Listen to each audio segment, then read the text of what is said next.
The mornings change, the mornings stay the same, huh? Because once again, Elden Ring has a whole slew of people complain how the boss design is broken, with one super hard boss being the centerpiece of this discussion. 15 hit combo this, no healing windows that, FromSoft is fallen, and billions must die. But do they have a point this time? Are the bosses really that overtuned? Simply put, no. It's just another case of the scrub plague. Today, I'll be going through every con point that Elden Ring boss critics use, while also covering some prominent critics such as Feeble King and Synthetic Man, and putting all their foolish ambitions to rest. So, what's the first one on the chopping block?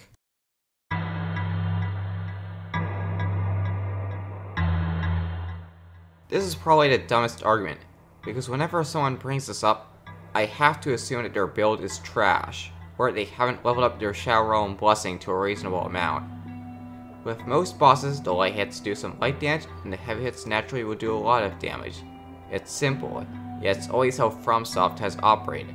I see no problem with the damage scaling, as this rarely is the case where people will say that's a two-shot game. There are also combos to consider in this, as while the individual hits may not do too much damage, the whole combo may do a lot. While this may be understandable to complain about if one hit leaves you getting stun locked and hit by the whole combo, most of the time, getting hit once isn't a big deal, and you can get out of the way of the whole thing, taking minor damage. But let's get back to Shadow Realm Blessings for a second. Another complaint that has emerged from this one is how this is a bad upgrading system that doesn't properly give you enough without needing to comb the whole world for it.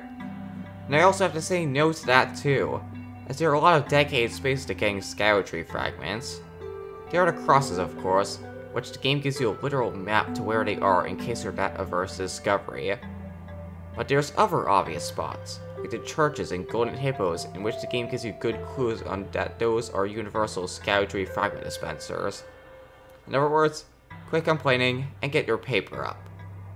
However, it's not just Erdtree fragments that help with damage negation, as there's a variety of other items that can increase your effective health, such as Drake shields, incantations like Black Flame Protection, all sorts of armor, and even consumables like boiled crab and pickled livers. So if you want to take more hits, good news, you have options. A whole lot of them, in fact. Oh yeah, one more thing, if people haven't already done this yet. Level up Vigor! Thank you. Now let's go from a complaint that's almost entirely baseless to a complaint that has a tad bit more reason to believe it.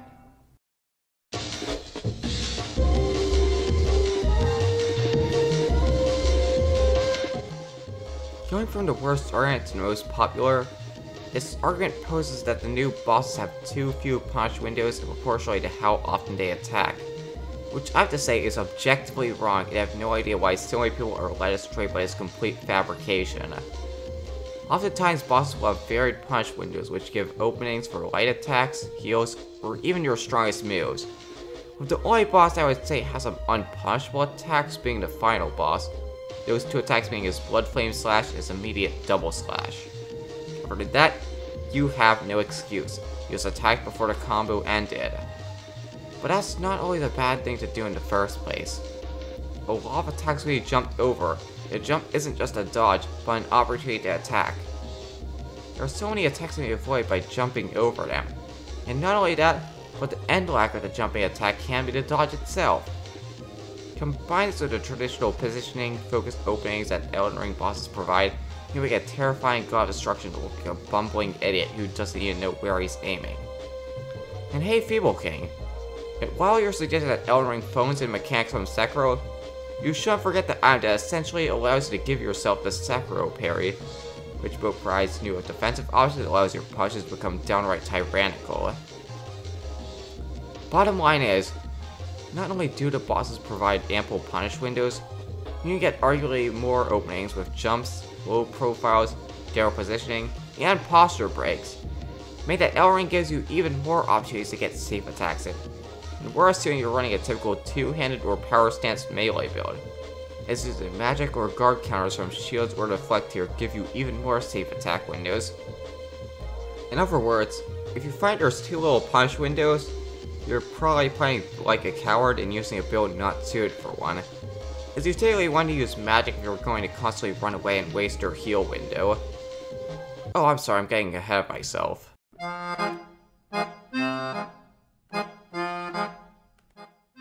This argument is pretty similar to the last one, but also argues that bosses have too aggressive gap closers to knock you out of your heal, which never gives you a power moment to restore your health. I'd still have to disagree with this, as not only do the bosses provide plenty of moments where you can just heal immediately after an attack, but the bosses provide heal windows in other ways. So the bosses will just backdash away at certain moments, which basically gives you the space to top off your health and get back into the fight. Additionally, any standard attack which charges up an AoE or causes the boss to fly out of range to charge the attack is prime time to get a safe heal in, since there's nothing better to do.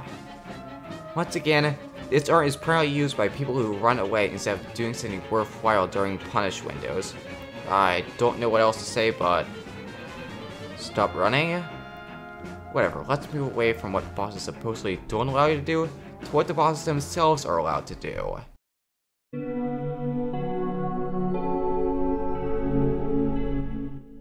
Delayed attacks have been a hot topic for the entirety of Elden Ring's lifespan, as the tricky nature of these moves will often catch people off guard.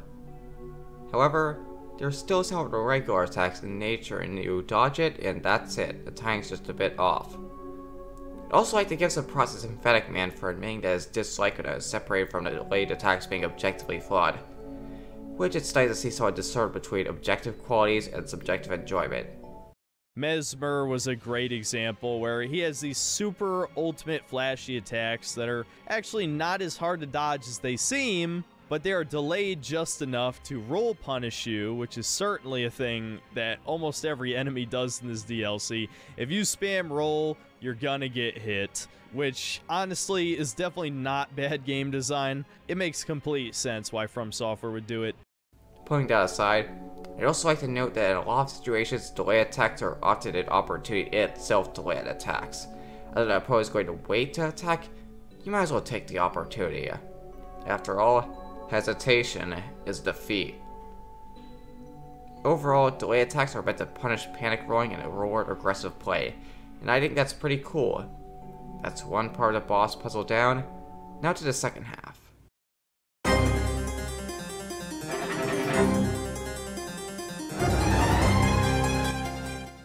Combos have become a prominent part of Elden Ring's boss design, much to some people's dismay, as you're forced to dodge 3 hits at least, and up to 8 hits with Rellana's overwhelming extenders.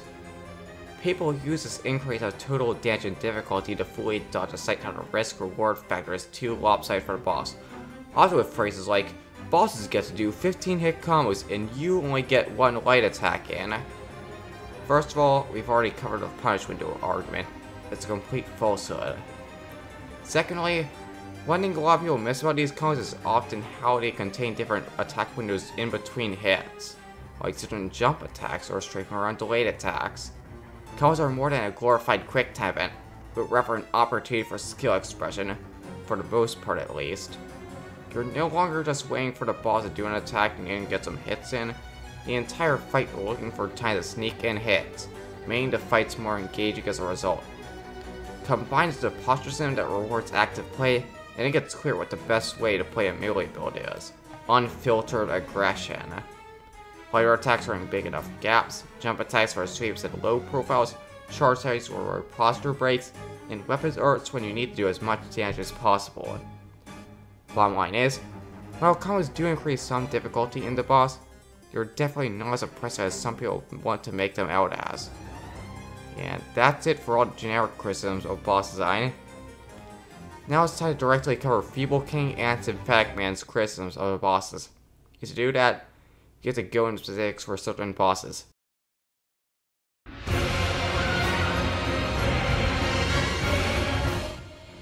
Now before any counter-arguments are presented, I would first like to concede that the criticism of the camera in the Dancing Lion fight are completely legitimate.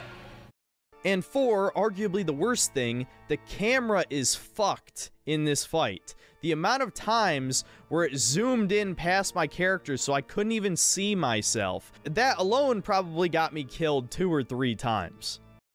The camera often does get too close for comfort, and it's even worse when it comes to the spinning breath attack, as it's often unclear how he could even dodge it, as the rotation is completely inconsistent when he's this close.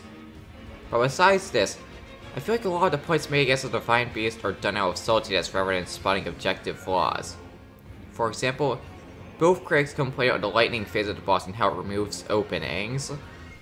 In his lightning form, lightning shocks appear all across the arena to stagger you out of your openings. This was the little sprinkle of bullshit the boss needed to have to go from fun to aggravating. 3, his second phase gives him a lightning aura, which causes lightning bolts to strike around his body until he switches elements. This means that every time you try to punish him after his combos, you're going to get hit with a random lightning bolt and likely die in the follow-up hits. To this, I say that the lightning phase still provides openings. However, positioning must be heavily accounted for. In Feeble King's own footage, he could have safely gotten an opening by stepping to the right ever so slightly. As for Synthetic Man, his footage also betrays his point, showing that it wasn't the lightning that was preventing his punches, but rather him panic rolling when there's no danger around, wasting his time and causing him to get hit during this scuffed punished. It's hard to take their point seriously when your own gameplay proves it's yet another case of mad because bad. The final thing I want to cover with the Divine Beast is Synthetic Man arguing that positioning doesn't matter during the fight because the hitboxes are too big. The reason why this guy is hard is because 1, he has giant fucking hitboxes that can hit you from halfway across the arena, so your positioning basically doesn't even matter. I especially find this point idiotic because 1, positioning still really matters in this fight, as you can often get into a flow of getting behind the lion during a combo to make a miss, and 2, if the hitboxes that reach half the arena you're talking about are the lunges and projectiles being long-range attacks, then that's a really dishonest way to paint how the boss functions. Unless what you mean by positioning is standing at the other side of the arena like a coward, rather than smartly placing yourself where the boss won't hit you. Otherwise, this is yet another point that has no legs to stand on.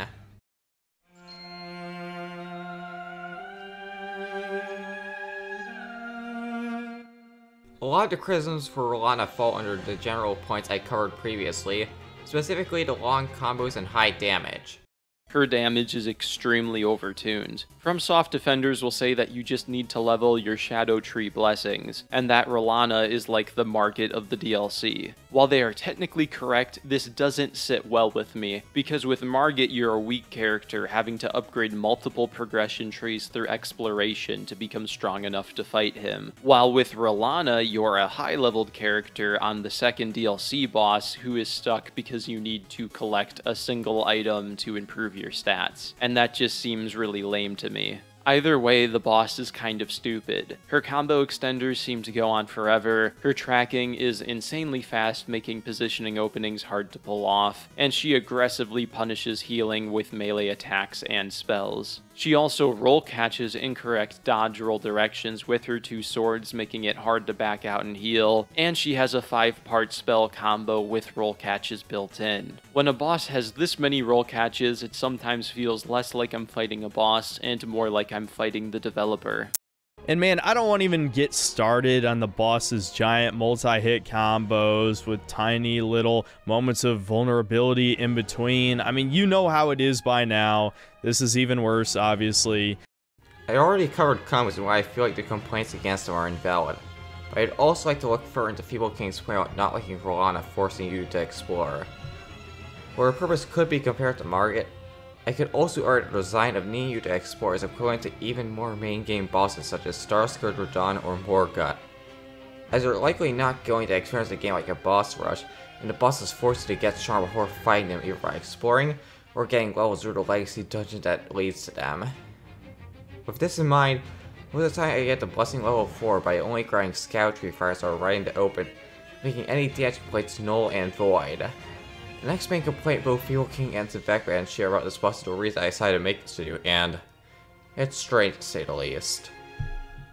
When Rellana is near death, she does a triple moon stagger chain one-shot combo that hits the entire arena. After I first saw this attack, I literally said, that's a streamer bait attack. It's made to get reactions and add an extra hour of length to the fight in case you had a good run on your hands with a one-shot that you didn't know how to dodge. She has a desperation attack where she summons 2 giant moons, which, unlike the Rellana fight from the main game, Rellana sends the moons into the ground, which creates a giant shockwave that you must jump over to dodge, because she does 3 of them. And if you get hit by the first wave, you die instantly. This is the type of attack that only exists for trial and error gameplay purposes. It just kills you because it's Dark Souls and you're supposed to die, right? Prepare to die, says Bandai Namco circa 2012. The next time I fought her, I jumped the first 2 waves, got hit by the third, but still, I had time to heal. It's just a surprise attack to bullshit you, to make you rage, to create a streamer moment for people's enjoyment. I don't know what's stranger, the general term of streamer bait attacks, or the fact that 2 separate critics used to describe the same attack. And I don't even think it holds up, as if it was simple streamer bait or a gotcha moment, then it would be just a fool me once and never again kind of deal. But once again, the footage these 2 provide contradicts their points, as Infectman ends up getting clipped by the 3rd hit on a second encounter with the attack, and Feeble King just straight up dies to it a second time. Again, their gameplay makes their points weaker. You know what, let's just put a counter up to see how many times it happens. Right now, we're on 4. But let's move away from Rellana and instead treat ourselves to 19 inches of...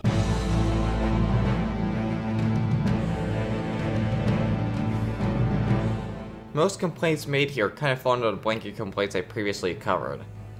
Feeble King's main problems with the fight are the combo length, which is more personal preference, the tracking, which I think is a fair point, and Messmer's multi-snake assault attack. Sometimes his combos go on a bit too long before you get an opening, and while it's possible I haven't optimized the boss's jumping openings, his tracking is so insanely good that I couldn't find any positioning openings during his massive combos. I particularly enjoyed Messmer's Phase 2 snake transformation attacks, as it escalated the epicness of the fight, although his explosion into multi-snake bite attack seemed a bit like a very hard to learn attack that the developer hopes does at least some damage. Now he complains of the attack being too hard to dodge normally. However, there's an easy method to dodge most attacks consistently with little work put in on your part. You run backwards. That's it, that's the method. Moving on to Synthetic Man's gripes, he makes the same complaint all bosses' attacks are too cinematic and over the top and you can only get a light attack in, with flashier weapon arts being worthless. But like I said, it's just not fun to watch the boss do this super cool cutscene combo where you're effectively engaging in a QuickTime event to press circle at the right time. And then you get to poke him one time with R1. Woo! Wow, how fun. And I'm supposed to jizz myself when I finally beat him after 40 tries. Or you could go journo mode and just equip a great shield and block everything. Then it doesn't even matter what the fucking attacks are. You block it all the same. I will take Demon Souls style gimmick bosses any fucking day over roll spam, super cutscene epic moves that all the bosses get to do while I'm stuck with bullshit that is either incredibly boring or cinematic stuff that only works on normal enemies because the bosses just super armor through it. How the fuck is it that Stellar Blade, a Korean Coomer game, at least gave you cool moves that worked against bosses that you could actually stagger them with, so you had a reason to use them? We're treading familiar ground again with the punish windows, and no matter how many times it is repeated, a lie will remain a lie. If anything, Messmer provides a ton of openings for heavier attacks. Examples of this include, his opening attack, his spear throw, Messmer's assault, his grab where you can even land hits or heal on the wind up, his charge attack in the second phase, and literally any of his attacks where he becomes a snake. Not only provide a huge attack window, but allow you to potentially get a double hit with any heavy attack. I may have also missed some, but those are the ones I can think of from the top of my head. And we're going to assume you're only going for straightforward punishes. as there are also a lot of times you can attack him mid-combo. And the combo Stellar Blade is better because of the flashier attacks in that game building stagger is completely delusional, as that also applies to Elden Ring. Overall, this entire section is completely idiotic, and a literal monkey probably could have provided a more insightful and logical critique. Next boss.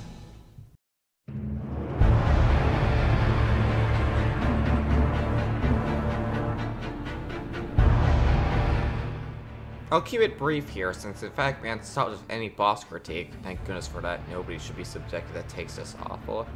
And I feel King's criticisms in this section mainly revolve around horse combat, something I can't really speak on. But at one point he does comment on how Gaius doesn't give windows to heal, when the gameplay completely contradicts what he's saying, so add that to the counter. This is a boar boss who never lets you heal, but is faster and more aggressive than other bosses since you're designed to fight it on a horse. There's some text on the screen that talks about the charge attack being incredibly inconsistent to dodge on foot, and yeah, that's a fair point. Too bad it was made post-script.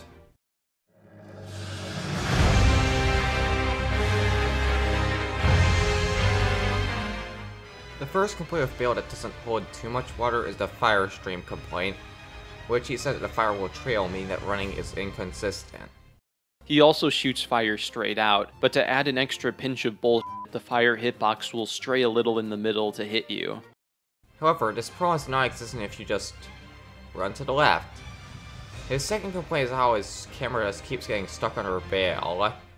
Where the real issues with Bayle start are in his melee combos. On his second melee attack, he makes the dodge roll timing harder by using both arms, and it's easier to dodge if you roll forward right underneath him, which means that you have to dodge his follow-up attacks underneath him with the camera stuck in his body so that it's harder to see. Bayle also charges at the player constantly, which gets the camera stuck in his body as well.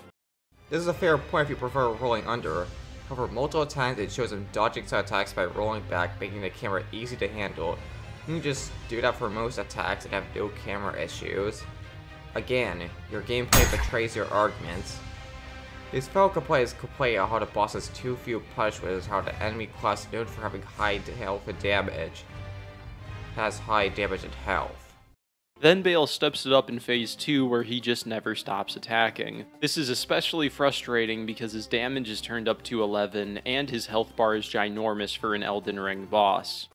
For the punch window argument, I don't even have much to say anymore, since I've already proven multiple times that most punch window complaints are purely a skill issue. With health and damage, all I have to say is it's a dragon boss. If it wasn't strong in these two places, Bayle would be a dragon, but a disappointment. Not just to the player, but the entire family lineage. Then again, it's already a disappointment to its family and the lore, so what do I know?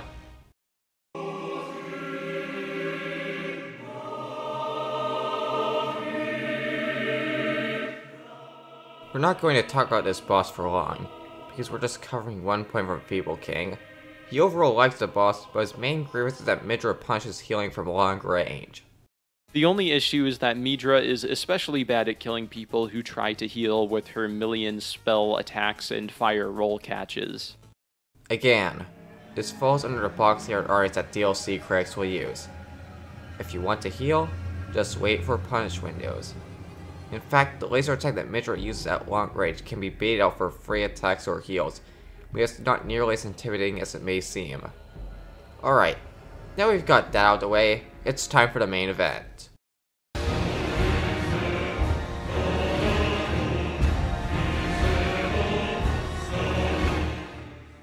You all knew this was coming, as Consort Radahn is undoubtedly the hardest boss From Software has made, taking me around 18 hours to beat with a greatsword and buffs, with a blessing level of 14.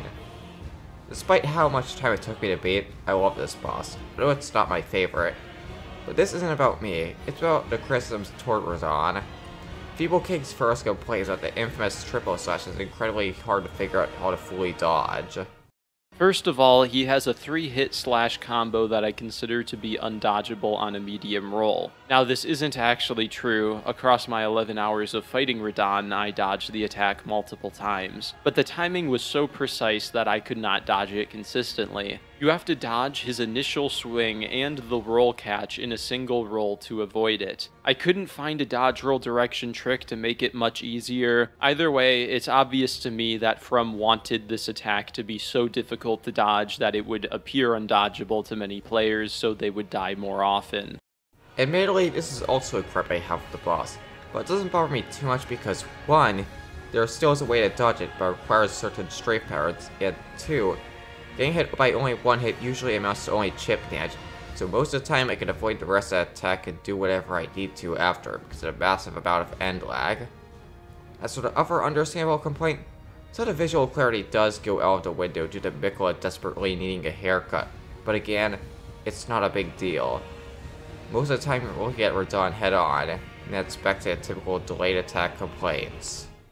This is made worse by the fact that Radahn is essentially delayed attack combos the boss. Every attack is delayed, and many of his combos look similar but have different timings to trick you into getting hit. That in and of itself is an annoying way to achieve difficulty, but paired with me not being able to see which delay he's doing, it's just bull. Again, most of the delayed attacks are pretty manageable, and can even lead to some openings. Granted, I still haven't nailed it down completely yet, but I did manage to find one for Radahn's typical stomp combo, where we hit him right before he slams the ground. There's also this deflecting hard tier specific opening, which low profiles the optional extension, which I think is pretty cool. Feeble can then complain about Miquella's grabs, and how it can two-shot you and how the hitbox is a bit disjointed. Also, Miquella has a 2-shot grab attack with an oversized hitbox that kills you at any health if you get hit twice. A difficult FromSoft boss would not be complete without a terrible grab hitbox. For this, I would say that Miquella's grab killing you on the second grab is actually pretty forgiving where grabs go. Instead of eating, say, almost an entire health bar's worth of damage like with Messmer's grab, you basically get off scot-free. You can even prevent yourself from getting two-shot by using Miquella's Great Room during a heal window. As for the hitbox complaint, fair point, but I also never encountered this, so it's clear this is more of the exception rather than the norm. The next subject for this Radahn breakdown is the clone attacks. Phase 2 Radahn's dodge roll timings are incredibly difficult to learn because he will do multiple clone attacks in a row that makes it hard to see where the damage is coming from. He can also do a meteor attack into a clone combo into a high damage death explosion attack. I could not figure out how to dodge this, so I started using Bloodhound Step, and I would usually still get hit a bit. The thing about the clone attacks is that while at first they may look intimidating, a lot of that pressure fades when you realize that their damage is basically non-existent. It's just a telegraph for an incoming attack, so most of the time the solution is to figure out which direction to spam roll in. I will concede that the meteor attack is pretty unintuitive to learn how to fully dodge. You jump the meteors and then spam roll back and right, and then dodge forward at the last hit, but I still managed to figure it out eventually, so what do I know? Luckily we've got only one more attack to cover. If Radahn's seemingly infinite range purple gravity suction attack lands in phase 2, he does the most over-the-top death combo to punish you. I don't even think you can avoid all of the damage after getting hit by the initial attack. The gravity pull attack was an early frustration point of the boss for me. However, a lot of it faded once I found it was only done at longer ranges, and it could be easily avoided by rolling it in any direction. I then managed to figure out how you avoid the entire first phase version by rolling back a lot, and the second phase is avoided by doing all I said previously, and the extension is avoided by running away, then once again mashing the roll button while holding back. Tricky at first, and then it becomes a typical grab with a little more interaction in case you mess it up. So yes, Radahn has some issues. And did he frustrate me a bit during the learning process? Yes. But doesn't every other hard Souls boss do that too? Also yes. And did I have fun during the 18 hours spent trying to figure out how to kill him? You already know the answer, because while there were some hiccups on the way to learning how to beat him that Feeble King points out, those hiccups were outshined by sheer satisfaction of learning every attack and managing to finally pull through. I don't care if you call me a masochist or a Souls cultist, this is how I truly felt, and I wouldn't have it any other way. Now that I've beaten Radahn 4 times now, I only really have a problem with the triple swipe. And hey, that's just one small stain on an amazing fight. So that's all the boss criticisms covered and why most of your criticisms fall completely flat. but I'd also like to go into the mentality that led into these false conclusions and break them down. Starting with Synthetic Man. You think I'd forgotten about him? We still got more stuff to address.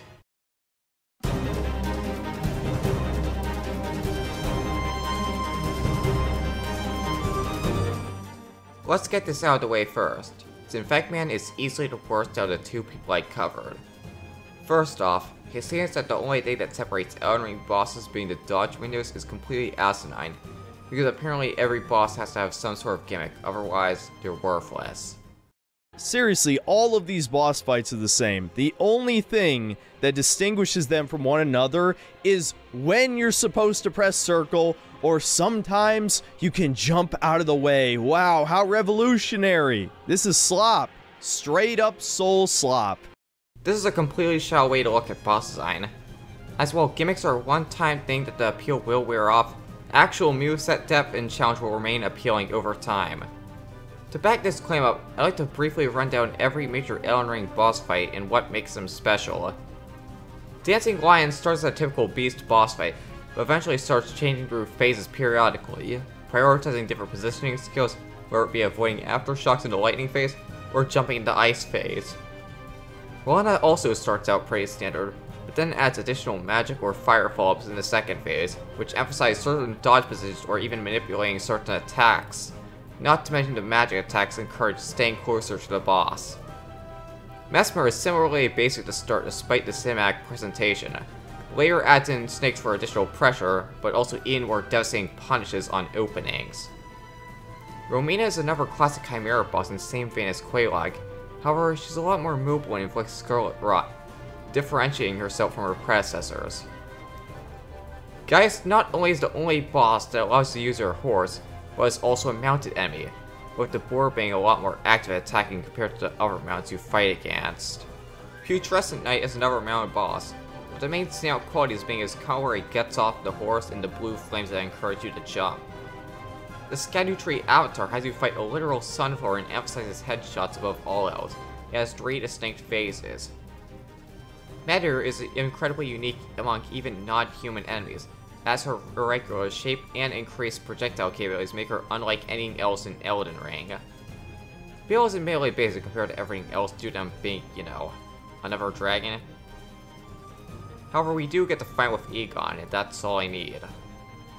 Midra also initially seems like another basic humanoid fight, however his floatier movement and the addition of madness makes him one of the most memorable parts of the DLC. Radahn is a brutal final battle with an emphasis on specific roll directions due to his AoE attack in the second phase, and a unique grab property where if he hits you twice, you just die. And this isn't going to specific moves or dodge methods each boss has, we're just going off basic description.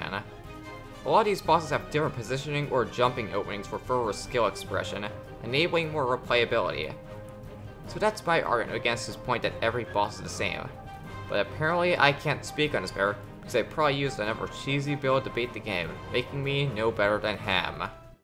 And you can't even say skill issue at this point because you have no way to prove to me that you actually played the game fairly, that you didn't exploit Bleed, Frost, Mimic Tear, fucking Perfume. It's funny how he's so confident that anyone that criticizes him is just as much of an abuser as he is. But you know what? I'd like you to pay special attention to what I'm using as Radahn, and some of the other bosses in my older footage for that matter. That's right, it's a longsword, and nothing else with it.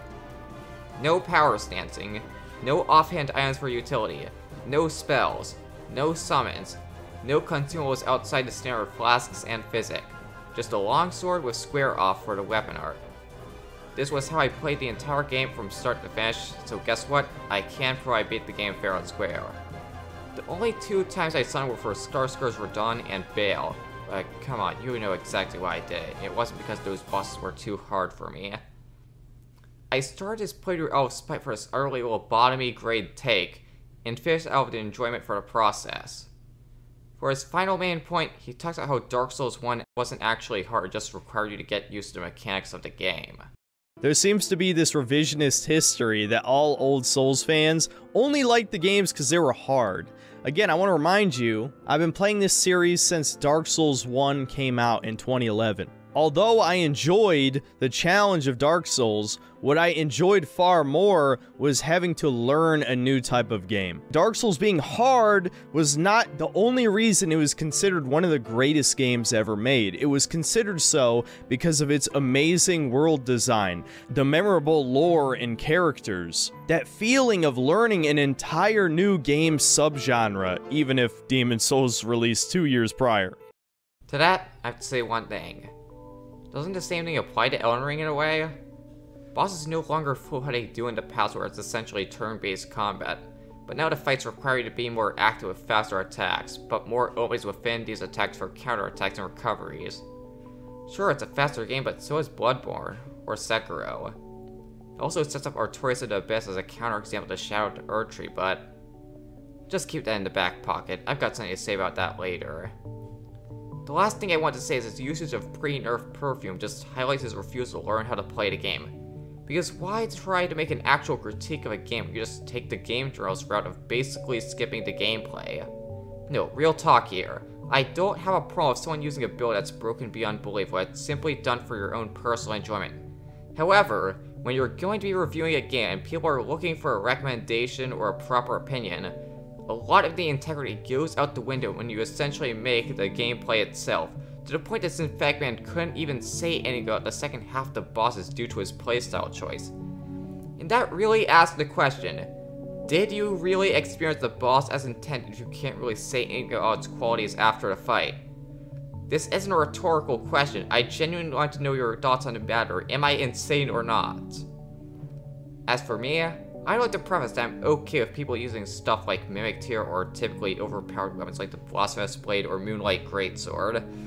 As while they're incredibly strong, usually you still have to put some thought in to actually win a fight. But using a bugged weapon to essentially skip half the boss fights, in a context where you're supposed to give an informed opinion, that's where I draw the line. You not just cheat the game, but cheat yourself, and your audience who expects a competent critique. To summarize, Synthetic Man is a fraud who refuses to engage with the gameplay mechanics properly and would rather make excuses and abuse stuff that wasn't supposed to be there to get a review out faster. And it's everything wrong with modern game journalism, from the lack of skill and integrity to the obsession with politics. I'm done with the subhuman, let's move on to someone more respectable. Wrong, but more respectable nonetheless.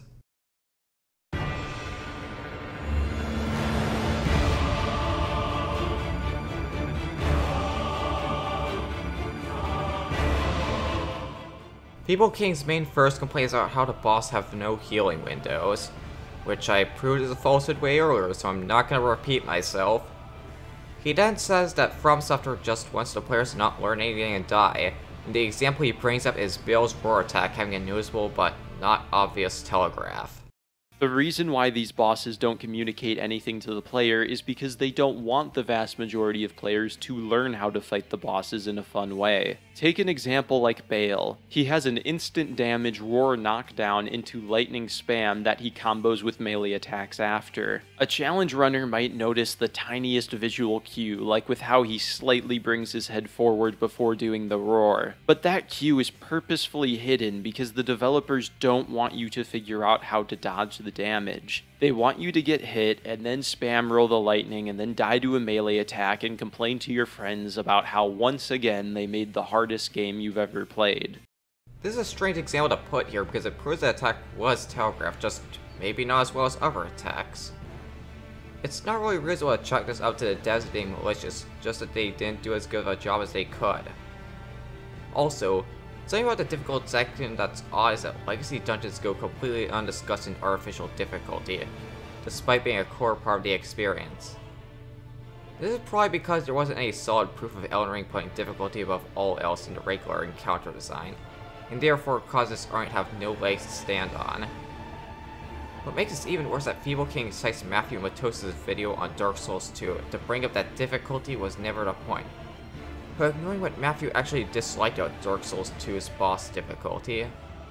The main complaints around bosses were just how they drew in more enemies into the fight rather than making the moveset challenging, which is emphasized at 521, where Matthew outright says, "Rather than make the Freya fight difficult by giving her a challenging moveset, the designers just dropped some random spiders into the battle instead. With this statement in mind, any reference to this Dark Souls 2 critique seems more tone-deaf than anything, and Feeble King's argument becomes weaker as a result. The only boss that this applies to is Midra, but even then, this boss is treated more like an afterthought in Feeble's analysis. I'd also like to address him basically pretending that previous Souls games aren't difficult on the first playthrough, and games being harder is automatically a bad thing. I feel like I'm seeing an almost cult-like response from some FromSoft fans against the difficulty criticism. They'll say things like, "You're complaining that the games known for being hard are hard. Stop complaining, get good." I think this sentiment is so absurdly stupid on so many levels. Firstly, hard doesn't and has never equated to good game design. Mario the Lost Levels is much harder than the original Mario, yet the first Mario is definitely the better game for the majority of players. FromSoft creates entertainment. These games are not sacred relics with challenges that are inherently good, because it's technically possible to do every boss hitless if you look up a guide, or spend an obscene amount of hours doing trial and error deaths fighting it. It's uncanny to me how cult-like this community can be. I think it's rooted in the fact that FromSoft made a reputation for designing hard games that weren't actually hard. Dark Souls 1 isn't hard, it's just unique, and it punishes people who don't try to learn its unique mechanics. With Shadow of the Erdtree, this is completely not true at all. This game is absurdly difficult for the sake of being difficult. There's this Souls-like cycle where a new game comes out, people rage about the difficulty, and then a few years later people say it was never all that hard and you just had to adapt. I firmly believe that Elden Ring DLC has broken the cycle. This game will always be seen as hard. First of all, the Super Mario Bros. Versus the Lost Level point is confused because 1, he doesn't actually elaborate on why people like Super Mario Bros. Outside of it's easier. In fact, I can list a ton of games that I feel are more enjoyable on hard difficulties, like Ultra Kill being more fun on brutal difficulty, and Hollow Knight being at its best on Steel Soul.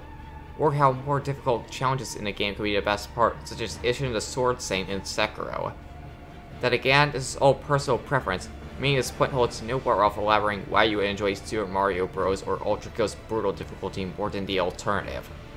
Secondly, it's baffling to just say, oh, old Soul games we just have to get used to, but this one, no, it's just actually super hard. Ignore all the times that people would say the exact same thing about Sekiro. It was actually a game we should return to design-wise. Every Souls game would beat you into a pulp until you learned it properly, and Elden Ring is no exception. The main difference here is that you refuse to adapt to new systems or changes at, like jumping openings or buffed heavy attacks and weapon arts. And the hitless point is even more confusing. It takes tons of hours to do any slightly difficult boss hitless. Stop pretending that the previous Souls games were cakewalks just because you've gotten used to it now. Every Souls game operates like this. You get absolutely brutalized on the first playthrough because you're not used to it, but on the second playthrough, you blitz through it. It happened with me with Dark Souls 1, it happened again with Sekiro, and you bet I had the same experience with Elden Ring and its DLCs. It took me 80 hours on my first playthrough of the base game and 40 on my first DLC playthrough. Now it can take 20 hours on the base game and less than 10 on the DLC. To compare, Sekiro took me 26 hours to beat on my first playthrough, my second took 12 hours, and my third took 10, even though I fought both Owlfather and Demon of Hatred for the first time on the third. Moving on from the revisionist history, another thing Feeble King argues that there's no proper curves to the bosses being hard, unlike the base game. Personally, one of my biggest issues with the boss design isn't just that some bosses are hard, it's that all the bosses are over the top. Elden Ring's base game has dynamics in its difficulty that crescendoed towards the end, while the DLC is always hitting the highest note, and I don't find that fun. I find it tiring. Counter-argument, the bosses aren't their own curve, they're part of the pre-existing game. And where do you access the DLC? That's right, only after you beat Mohg, who is an endgame boss. The reason the bosses are hard is because the game already knows you're good enough to fight endgame bosses, and don't pretend other DLCs didn't have their own tricky bosses. 3 out of the 4 bosses in Artorias of the Abyss were solved the hardest in the game, and Dark Souls 3 didn't mess around with DLC either. He also doesn't mention certain bosses like Romina, Putrescent Knight, and the Scout Tree Avatar, which counter his point of every boss being super hard. It's even more baffling that Rumina never gets brought up, considering that she's a mandatory boss, one of the only 3 in the game. Why isn't she brought up? One final point from Feeble I'd like to cover is insistence on how using the tools that Elden Ring provides you trivializes the bosses, and I think this deserves its own section.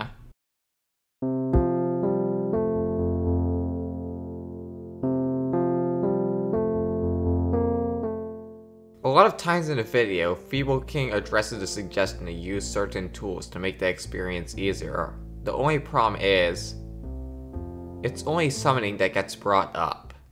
I'm certain a counter-argument to my criticisms is that I should just use summons or an overpowered build if I dislike the boss mechanics. But me using split aggro or an overpowered build to ignore the mechanics doesn't make me like learning the boss mechanics. Skipping boss mechanics doesn't make me enjoy them, and I am tired of this brain-dead FromSoft cult-like response to avoid all criticism, and to act like their game has no flaws because you can skip some parts of it if you don't like it. While I do agree that split aggro can break a lot of Elden Ring bosses, yet certain weapons are just overpowered, his mindset on different tools and how the game is either too difficult or gets trivialized only focused on a small subsect of tools in Elden Ring. It makes a weird conversation on what is cheese or not. Like power stancing, for example. It greatly boosts your damage for not too much of a cost, but it never gets brought up when people bring up pseudo-easy modes. Or what about other tools in your offhand, and not just taking out great shields. What about small and medium shields, or utility weapons in the offhand, or special weapon arts like parries or quick stabs, and even some can be outright drone, or casting tools to buff yourself?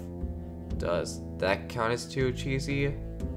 Forget weapon choice, well, specific armor or talisman choice that could redefine how you play the game. There's also your physic class to consider. You can give yourself buffs ranging from simple damage negation to redefining how you avoid damage from deflecting hard tier. By now you can tell I really like this. Speaking of buffs, Great Runes can be handy by either boosting your stats or giving yourself the rally system from Bloodborne. Forget all the fancy stuff, there's just basic consumables to increase your stats like physical attack or defense, or maybe you want to apply stats on your weapons. And while we're at— okay, you get the idea. Elden Ring has a ton of options, and not all of them are created equal. You can't just look at all of these and just say, nope, not worth my time. A good counterexample of this is Yako Simon's own view on the Elden Ring difficulty discourse, and how he manages to use a variety of different tools to make the experience easier. And hey look, no spirit summons. Guess you can make the game a little bit easier while completely skipping boss movesets. The game is as hard as you make it. You can't just say the only option for making the game easier is to immediately skip to the nuclear option and summon Divine General Mimic tier. Again, more proof that people who complain about the difficulty are people who actually refuse to learn how to actually play the game. Right now, I feel like this is more than enough evidence to prove that nothing's wrong with Shadow the Erdtree's boss design, but I just want to put one more nail in the coffin in these arguments.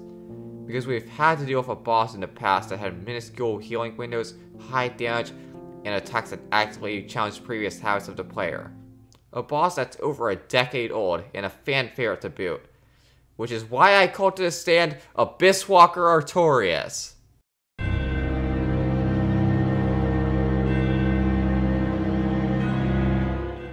It's very funny seeing these people cite Artorias of the Abyss as an example of fair boss design compared to Shadow the Erdtree, when the titular boss in the DLC follows many of the principles people complain about Elden Ring DLC bosses for.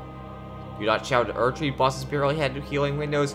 Sometimes healing during the end lag of Artorias' attacks isn't enough, as Artorias constantly attacks unless his AI gets confused or he's ready to power up. And don't think healing during the power up is an option, because unless you interrupt it, he will 2-tap you with every attack. Now someone might say that I'm healing too close and need some space, and you might be right. However, he also has 4 different gap closers to account for that, meaning you're never truly safe against Artorias. To top this off, Artorias is very strict about the direction of your rolls, meaning you not only have to know the correct timing, but the direction for each of his attacks. The timing of some of his attacks can be tricky at some points, specifically with his 2 basic charges having different timings and roll directions. Combine that with the start of combos in Souls games, Artorias is easily considered one of the hardest bosses in the original Dark Souls, for some of the same reasons that people criticize Shadow the Erdtree bosses, Granted, he's not that fast, but your character's a lot slower in Dark Souls, so it still checks out. And yet despite all of this, Artorias is universally loved by the Souls community. He was also my favorite boss in the game after I finally managed to beat him. And when I fought him, I was thinking, man, FromSoft is stirring up the artificial difficulty in this one. I was thinking, this boss is so fun because he's so relentless.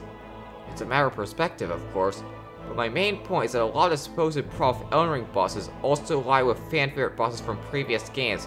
I think that's a bit hypocritical, because at the end of the day, the main difference is that one being is fresher in your mind. Or that one being comes with combos, so, I don't know. So that's all my counter-arguments done. You know, with the basic complaints that get regurgitated by every Consort who was recently bought by Rellana or Messmer, to taking off the rose-colored glasses and seeing that an older DLC really wasn't that different from what we're dealing with today. So why did this happen?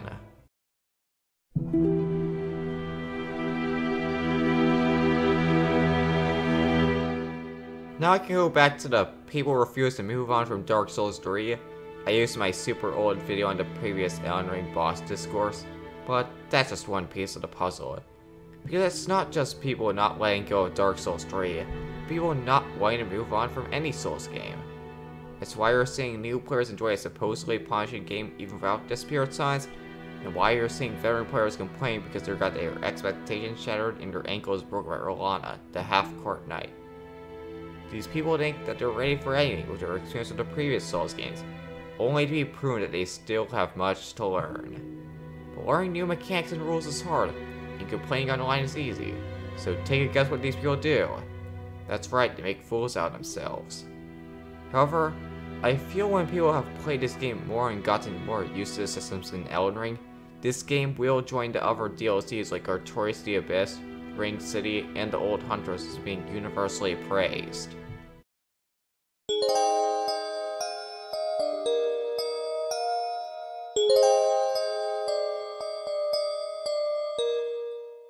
To summarize what I fully think about the Shout at Erdtree discourse, the damage complaints are mainly made by people who need to level up Vigor and get their Scadu blessing up, people who complain about punishes and heals need to learn how to properly capitalize on punish windows, and people who complain about delays and cows need to realize that they can be way more aggressive.